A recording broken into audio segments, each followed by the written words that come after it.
এই লোকটা তার স্ত্রীকে জড়িয়ে ধরতে গেলে তার স্ত্রী একটা বন্দুক বের করে আর তার পেটের ভিতরে গুলি চালিয়ে দেয়। সাথে সাথে লোকটা মাটিতে লুটিয়ে পড়ে এবং হতভম্ব হয়ে যায়। তবে লোকটার স্ত্রী যেন পুরোপুরি শান্ত ছিল। পাশেই এক স্নাইপার তাদের দুজনের উপর নজর রাখছিল। জেসকে তার হাজবেন্ডকে মৃত দেখানোর প্রয়োজন ছিল। কিছুক্ষণ পর একটা মেয়ে, যে কিনা পেশায় কিলার ছিল, সে লাশটাকে পরীক্ষা করতে আসে। জেস গাছের আড়ালে গিয়ে স্নাইপারের নিশানায় ঠিক আন্দাজ করে, আর সুযোগ পেতেই সে কিলার মেয়েটির গুলি ছিনিয়ে নেয় এবং এক গুলিতে তাকে মেরে ফেলে। গুলির শব্দে স্নাইপারের খেয়াল অন্যদিকে চলে যায়, তবে ততক্ষণে তার টার্গেট তার নজরের বাইরে চলে গিয়েছে। অনেক খোঁজাখুঁজির পর সে অন্যদিকে নিশানা তাক করে।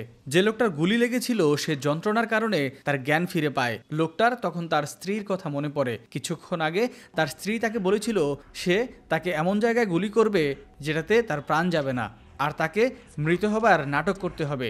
তবে তার এটা বুঝে আসে না তার সাদাসিধে গৃহিণী জেস কাউকে এত সহজে কিভাবে মারতে পারে। আসলে তার এটা জানা ছিল না যে জেসের বিয়ের আগের জীবনে এমন একটা সিক্রেট লুকিয়ে রয়েছে যেটা আসলেই চমকে দেবার মতো।